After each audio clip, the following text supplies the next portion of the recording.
a roadmap to instructional shifts in literacy. Hope you are all staying safe and warm, and thank you for joining us today. Before we start in with our session, the Kentucky Department of Education and the Division of Early Literacy invite you to the first annual Kentucky Reads to Succeed Summer Conference on June 20th, 2024. Educational journalist Emily Hanford, who is best known for her podcast Sold a Story, will serve as the keynote speaker, and conference registration will be available later. It's going to be free to Kentucky K-12 public educators and will offer focused learning paths to meet the needs of teachers and administrators both. Attendees are going to learn from the Office of Teaching and Learning Consultants, as well as our national partners about the evidence-based instructional shifts for literacy, the benefits of structured literacy, and why high-quality instructional resources matter, as well as the available resources for implementing the Read to Succeed Act. So mark your calendar for June 20th and stay tuned for registration information coming soon.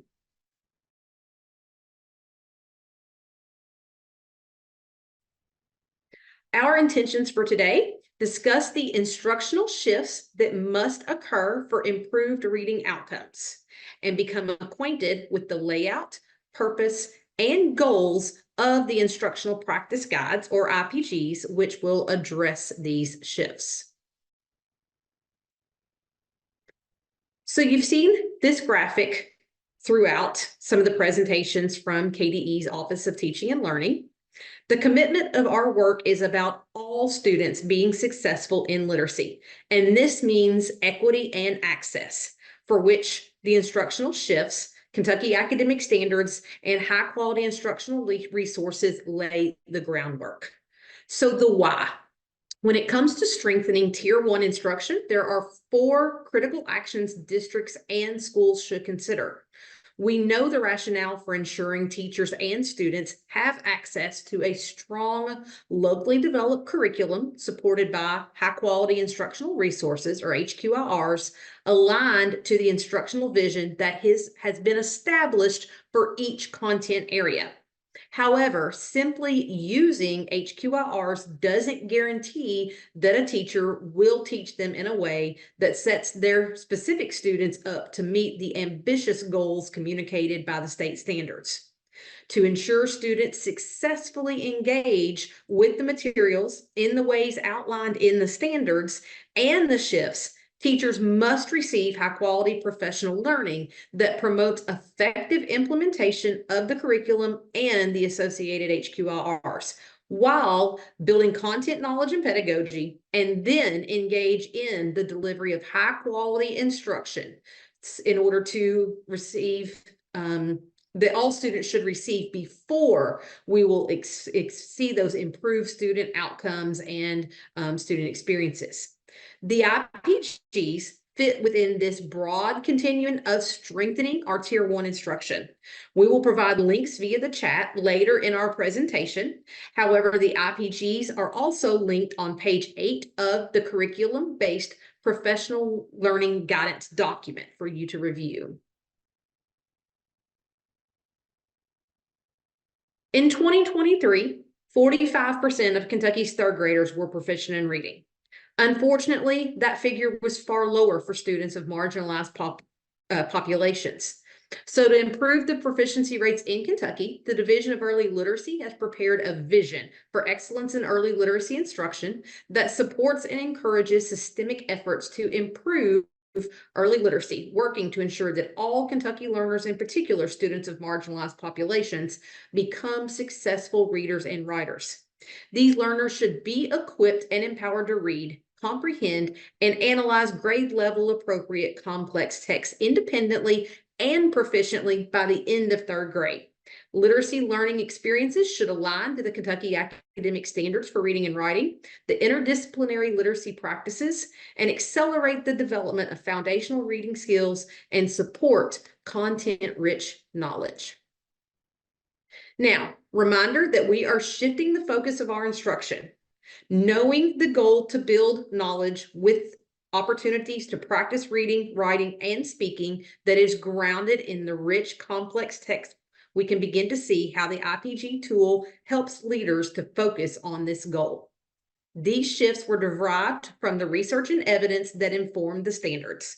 They were created to bring equity and access to classrooms and to define what needed to change. In shift 1, knowledge connects to shifts 1 and 2 in that knowledge is built when students read in the content areas. This shift reprioritizes content and knowledge, and further, it illuminates the importance of broad content knowledge in both reading comprehension. When students know things, they are more likely to be successful with comprehension. This is a critical shift as we prepare students for college and career. Shift 2 requires evidence gained from reading when speaking and writing. Historically, students with knowledge had a leg up over those students without experience and prior knowledge. This shift helps level the playing field and teaches students valuable college and career skills. And then in shift 3, a high-quality text worthy of students' time and attention is at the center of instruction, and that students have a range of opportunities to read, write, and discuss the text. This is why in our IPGs, Core Action 1 focuses on texts worthy of reading, and why students should spend the majority of their time in those texts. So let's look at this graphic. We see the left, an illustration of a shark fin coming out of the water as horrifying, but then an open water as more horrifying.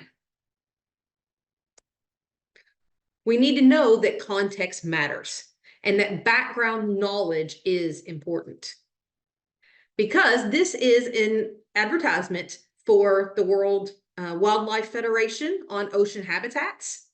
And so having understanding of true context of the ad, this shows us the 3 things. First, that background knowledge is important. We know a shark fin, sharks live in oceans, and it takes knowledge about the world, the disappearing ocean habitat, and about what the WWF is to understand the true context of what the ad is telling us. Sharks going extinct is truly terrifying for our ecosystems.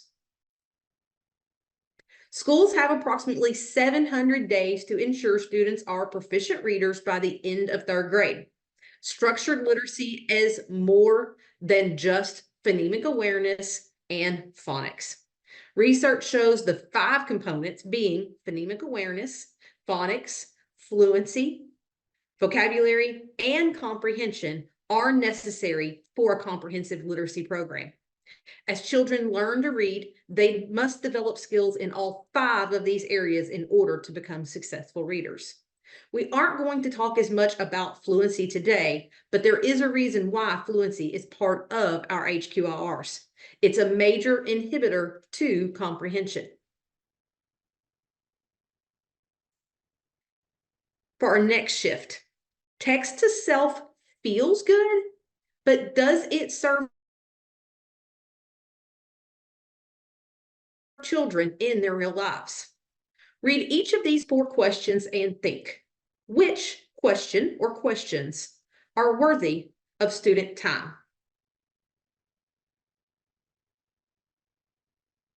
Adopted HQLRs come with great questions, but they are only words on a paper if students don't get the chance to answer them.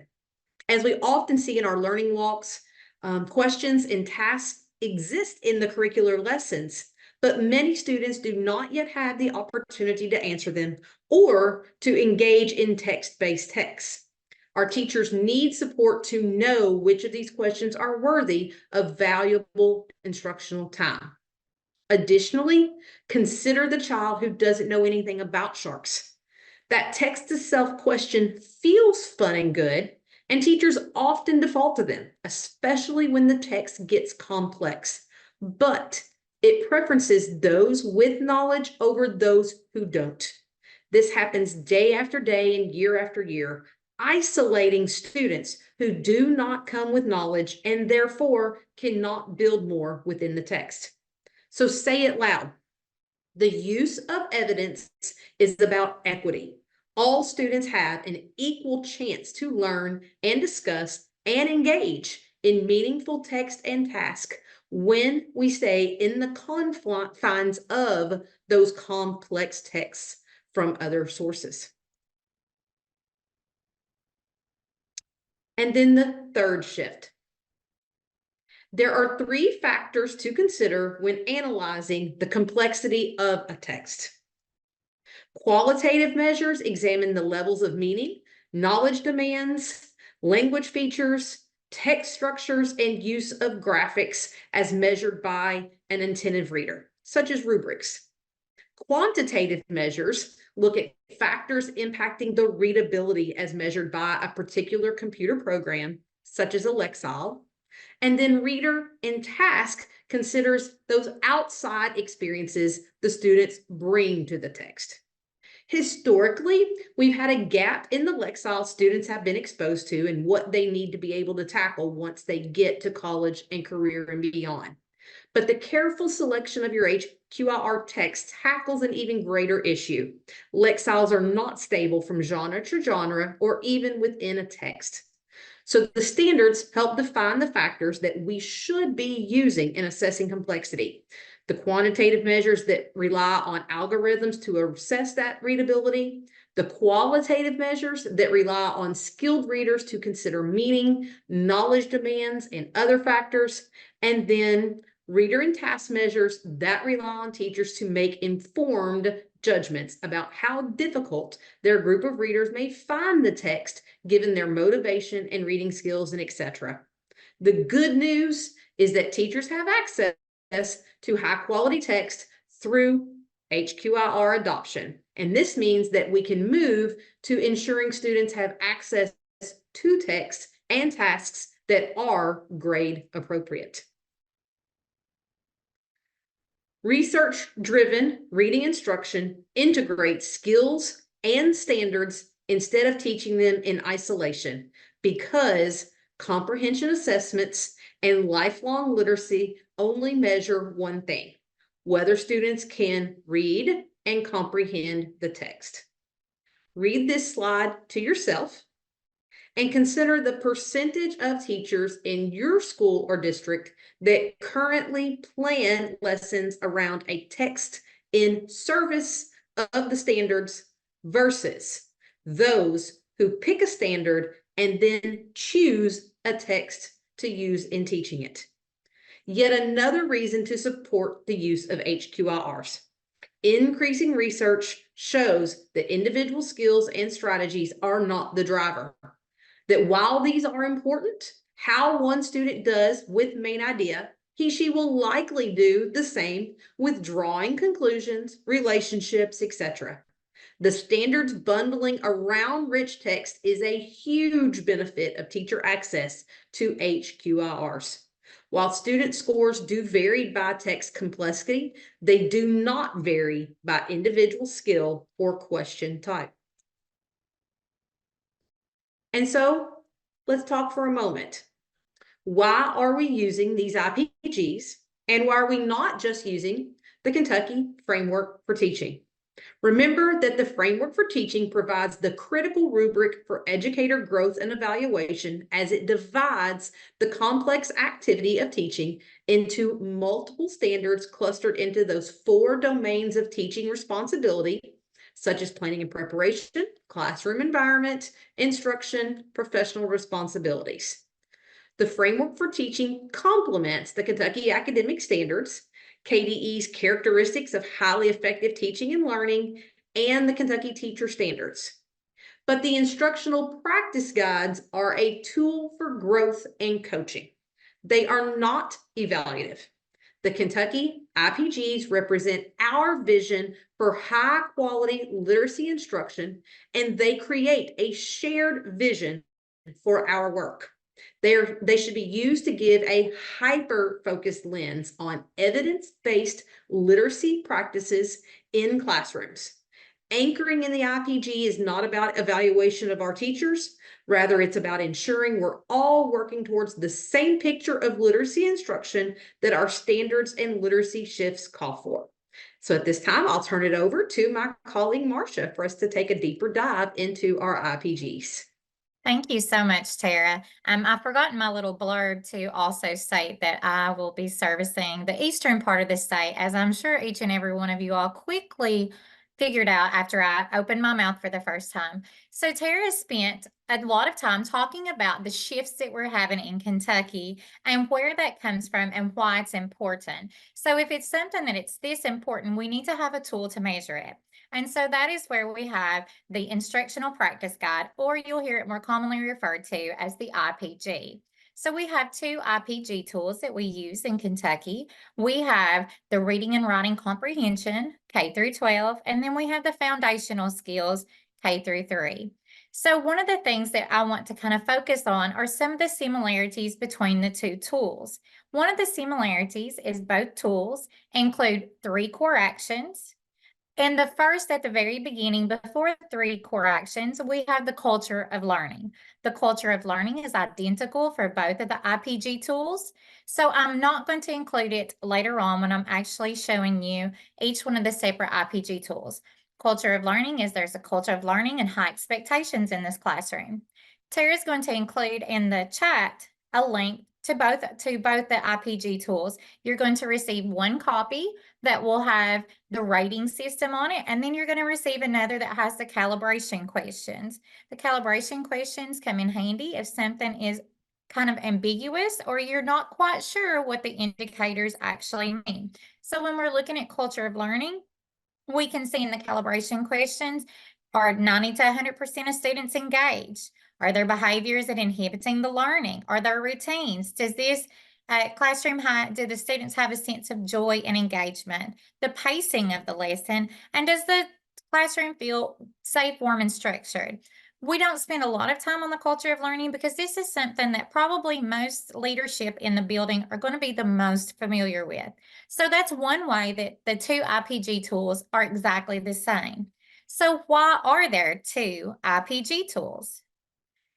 So when we're looking at the two IPG tools, research has shown that reading is a complex process that our brain is not hardwired to understand, unlike oral language.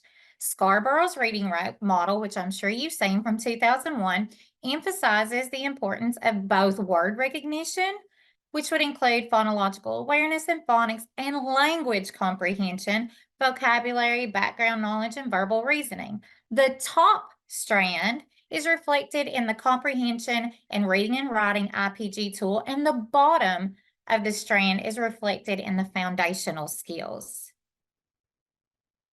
So just to remind everyone, the shifts that that Tara was talking about earlier, you're going to directly see the language of the instructional shifts in the language of the IPG for both reading and writing comprehension K through 12 and also foundational skills.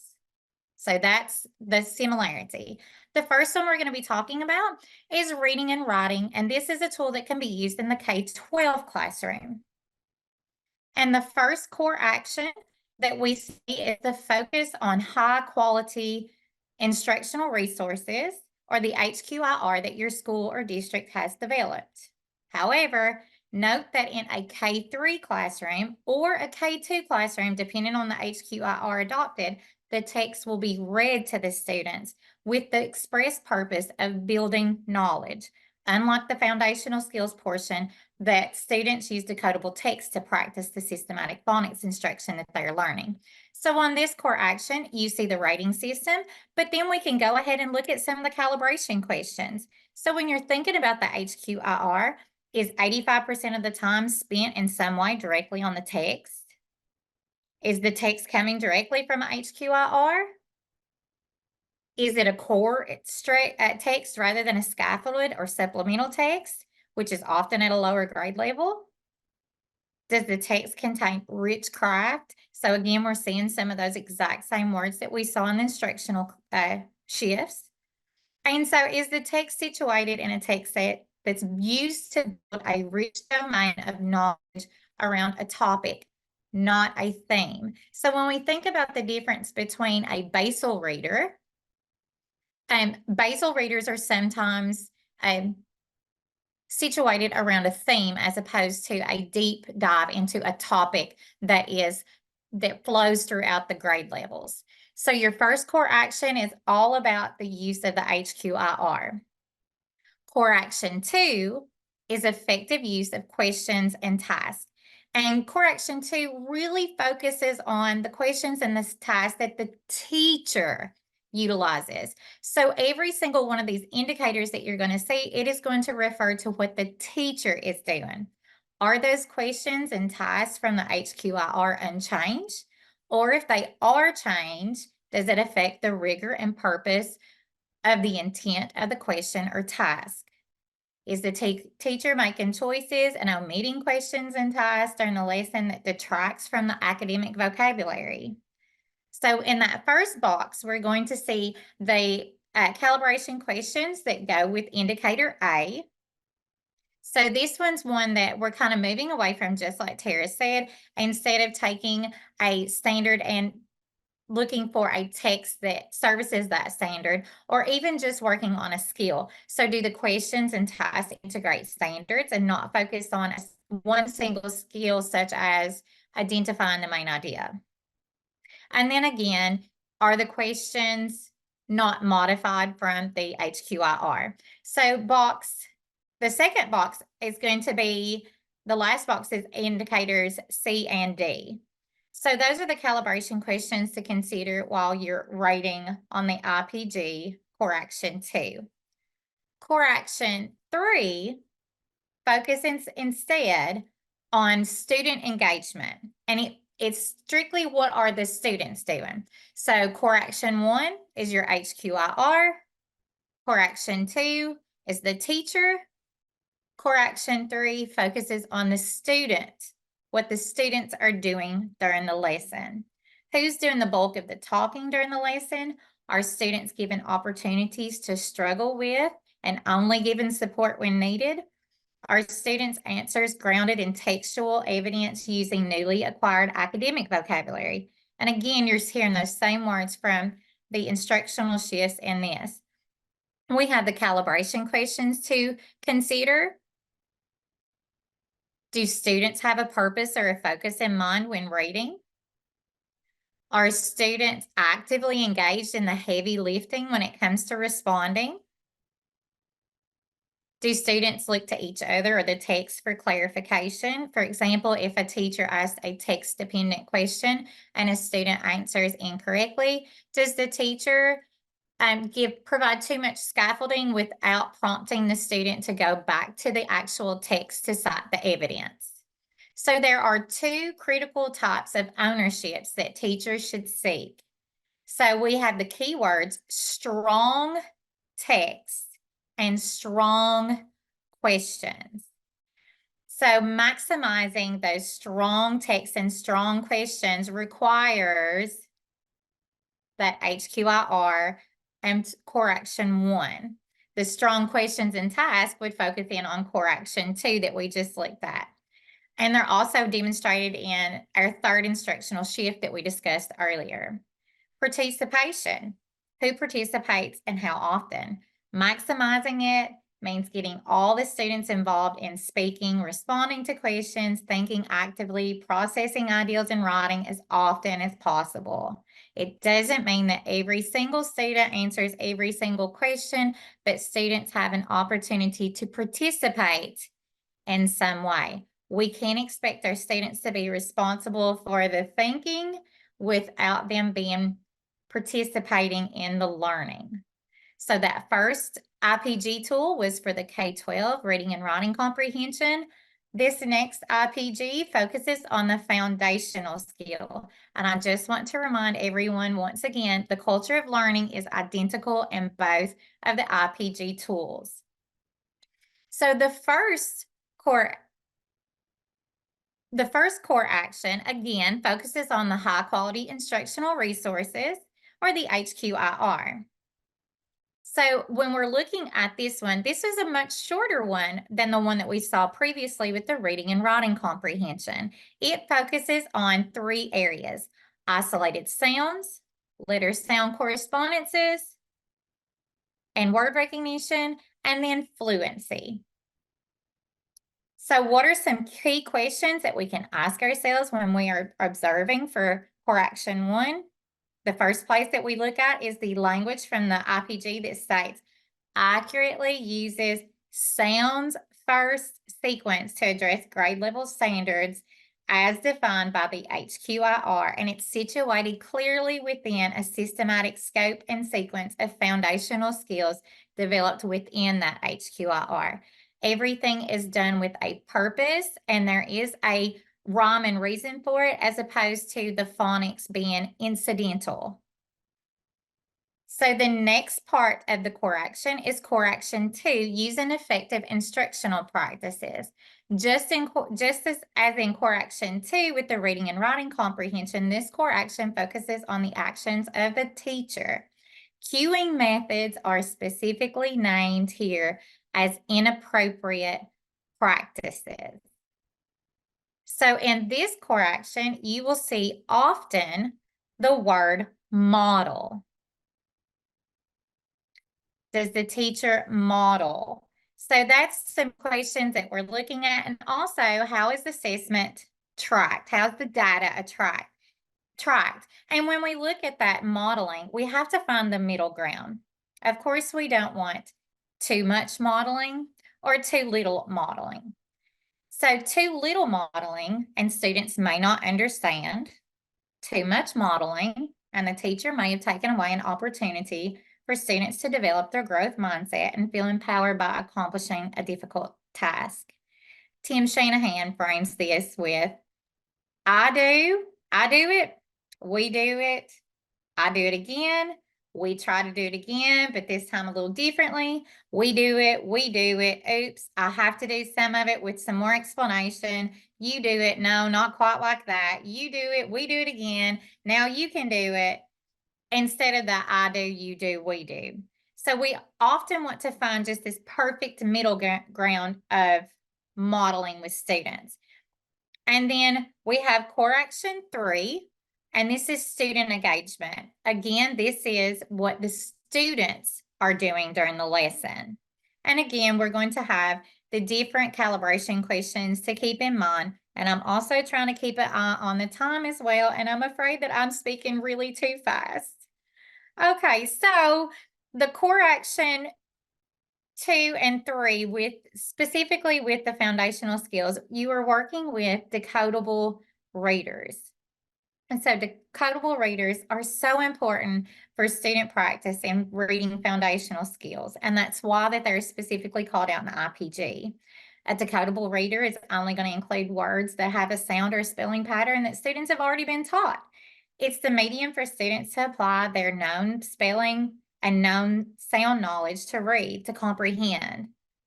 Decodable readers are kind of like the tricycles for young readers, balancing support with independence. So when we're looking at those, practicing the skills in a variety of ways, it can be an example of you hear it, you say it, you read it, you spell it. Okay, so that kind of went really fast, but it looks like we have like literally 1 minute left.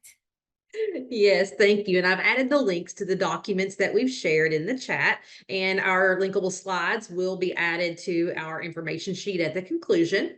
One more time, we just want to remind you to save the date of June 20th, 2024 for the KY Reads to Succeed Summer Reading Conference with keynote Emily Hanford. Lastly, then you have 5 state regional literacy directors throughout the state. Marcia and I are 2 of the 5, and we welcome you to reach out to us with any of your literary needs and how we can support you, your schools, and your districts. The last slide has our emails linked in, and we look forward to connecting with you going forward. Thank you all. Enjoy the rest of your day. Thank you so much. Thank you all. We appreciate it. So, and just a reminder, your feedback form, because they will be using those. Hopefully you've already started on that today. So have a great day. Thank you. Great job.